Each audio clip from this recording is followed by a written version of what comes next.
están? Bienvenidos a esta nueva edición de Informe Diario. Mi nombre es Carla Chocano. A continuación, revisemos los titulares de hoy.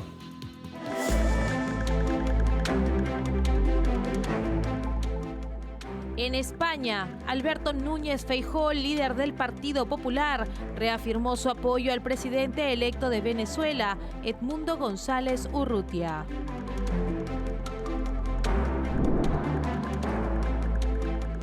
La Cámara de Representantes de Colombia instó al gobierno de Gustavo Petro a reconocer a Edmundo González como presidente electo de Venezuela.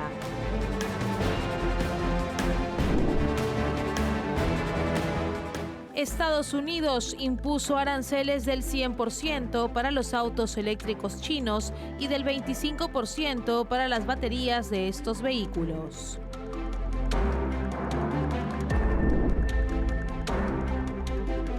Entre junio del 2023 y mayo del 2024 se registraron 2.087 incidentes anti-Israel en universidades de Estados Unidos, marcando un aumento del 477% respecto al año anterior, según la Liga Antidifamación.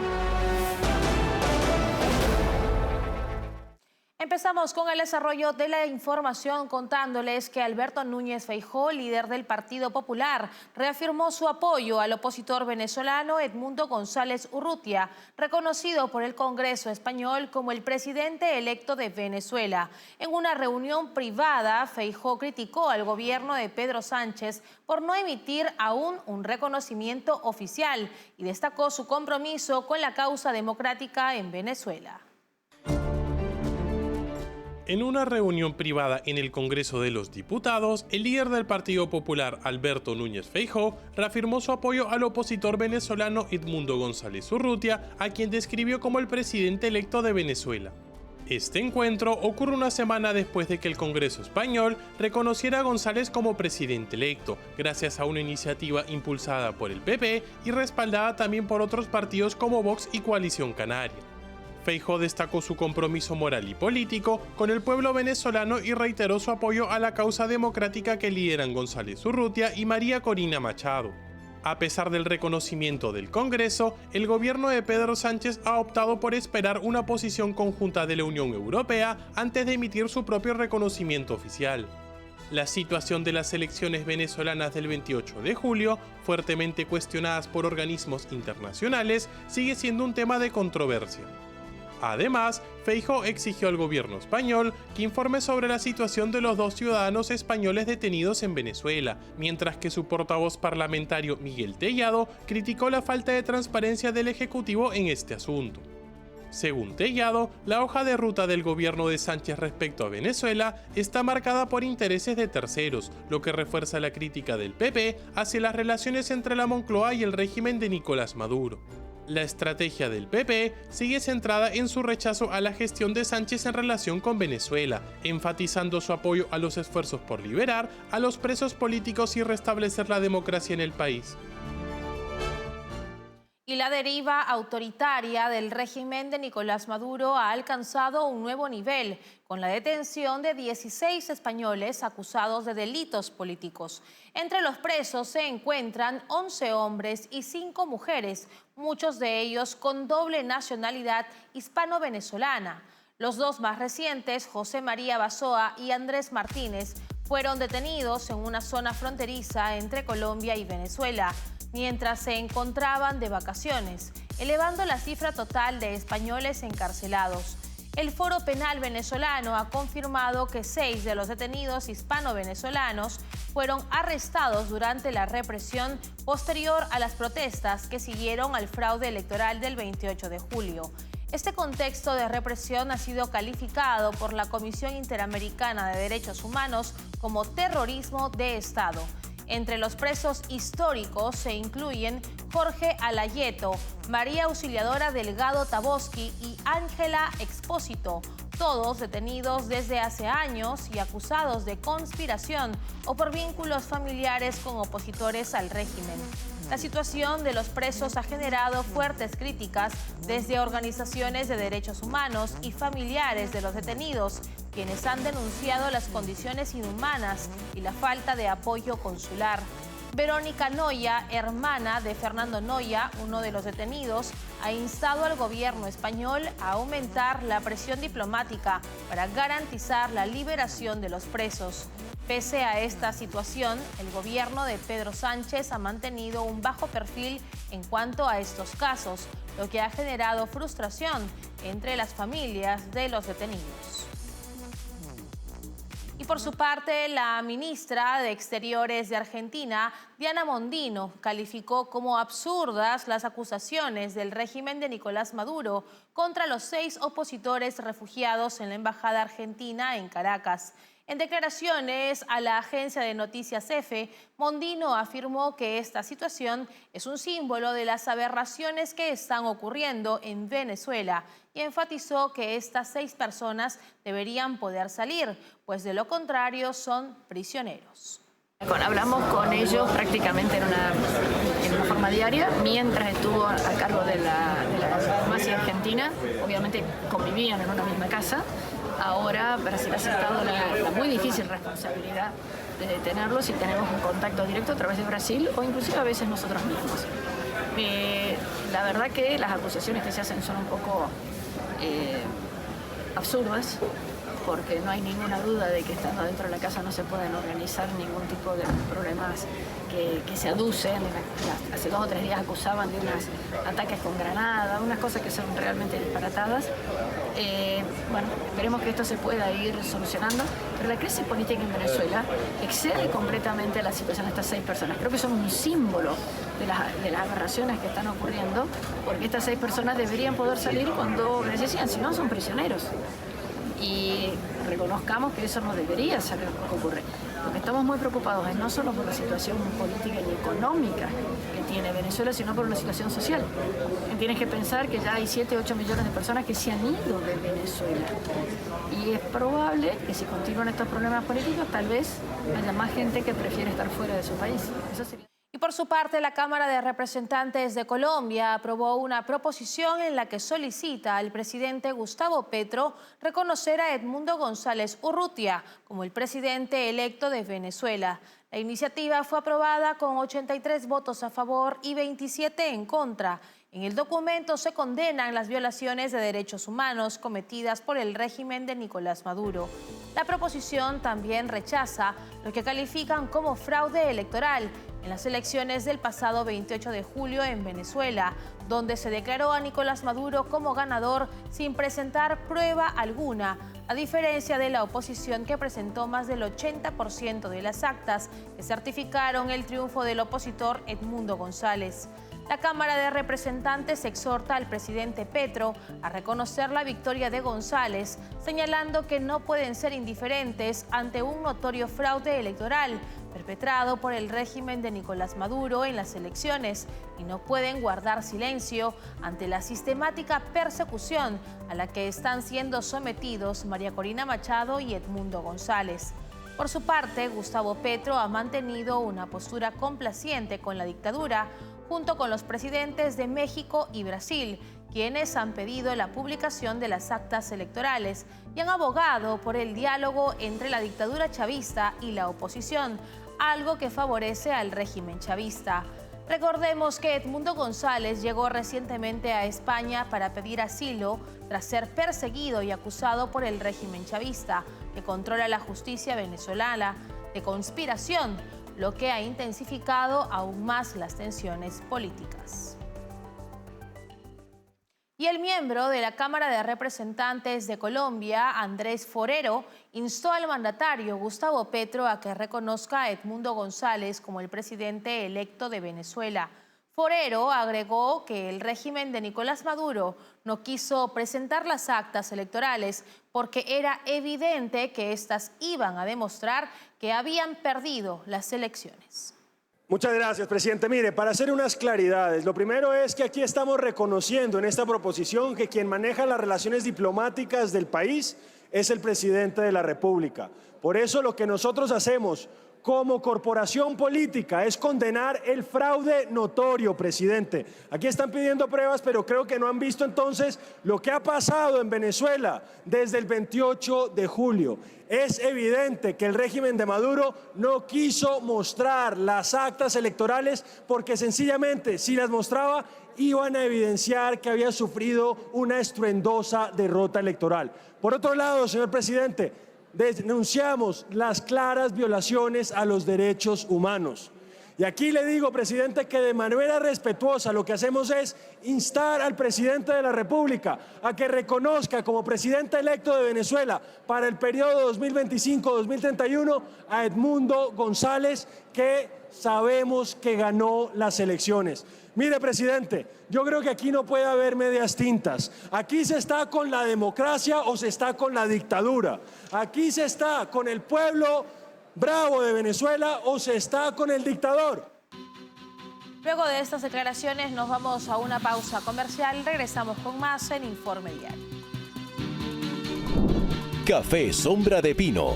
Un café diferente que crece a la sombra de pinos en Villarrica. Ya lo saben, Café Sombra de Pino. Un café premium al alcance de todos.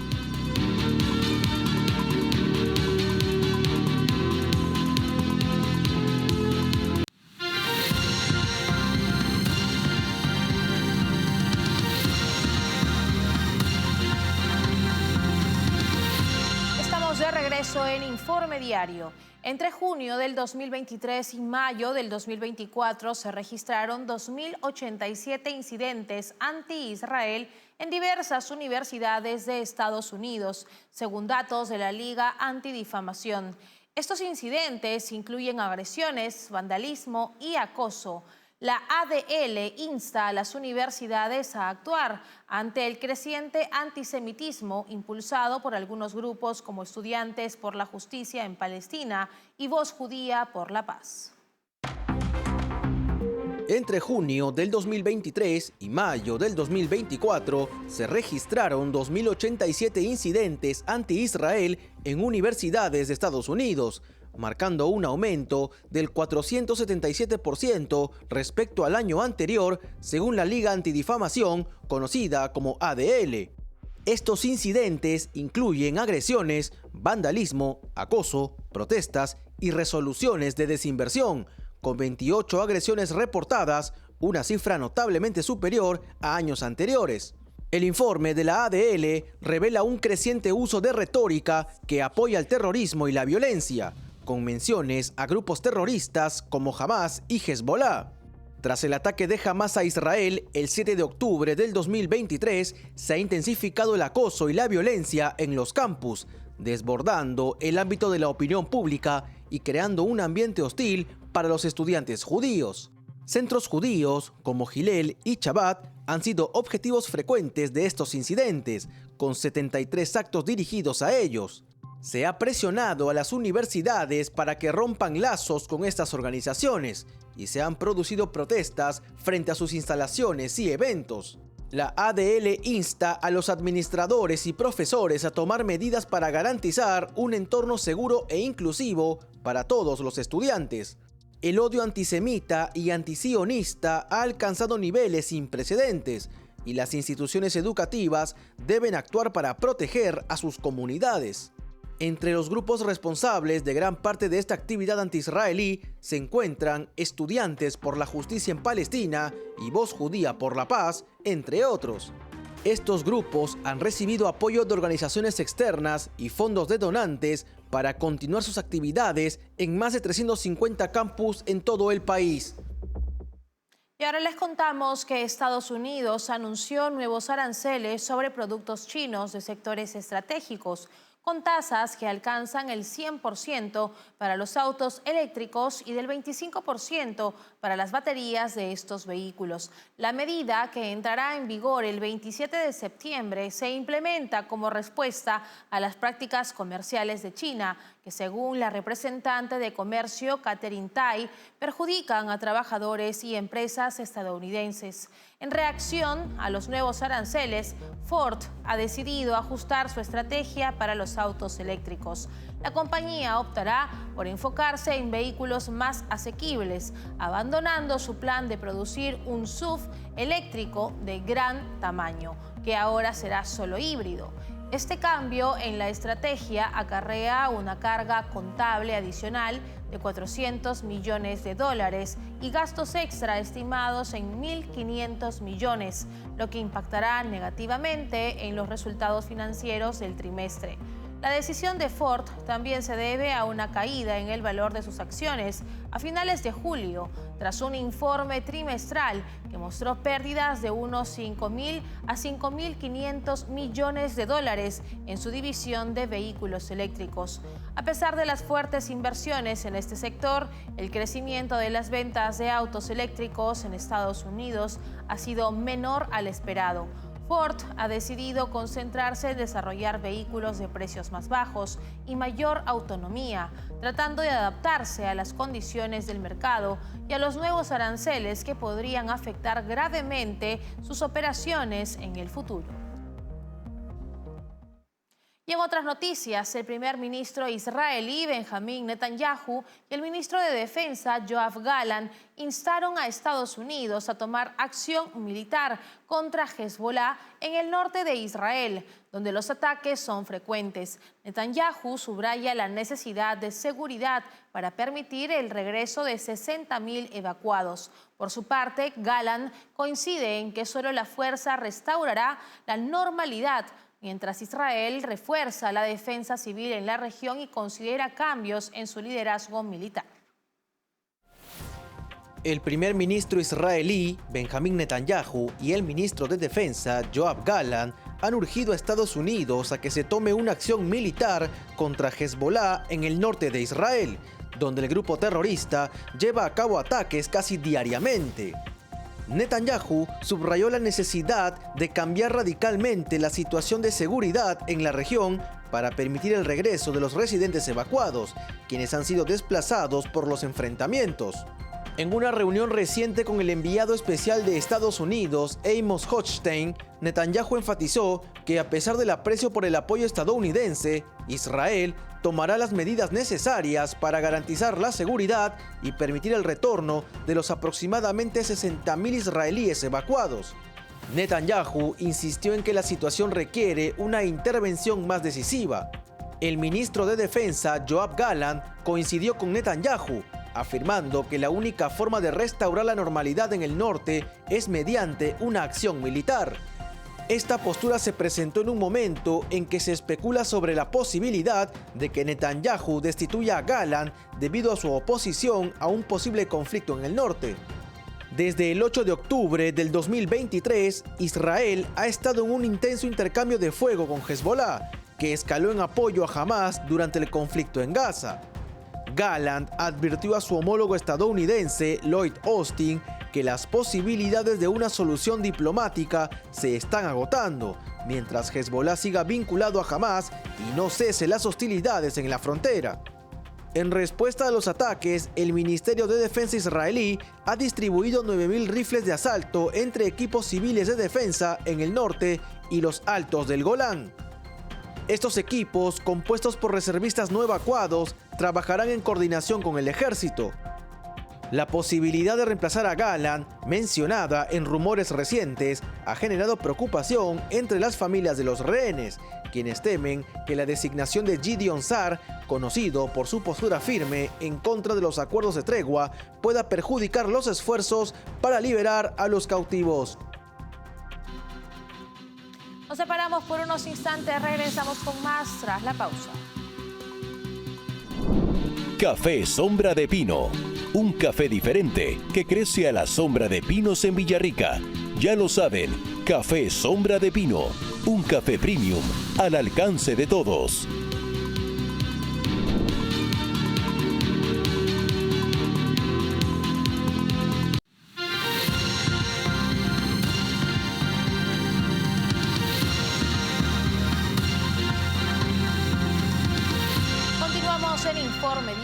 Los ministros de Exteriores del G7 condenaron enérgicamente la continua exportación de misiles balísticos de Irán a Rusia, que ha intensificado la invasión del régimen de Vladimir Putin en Ucrania.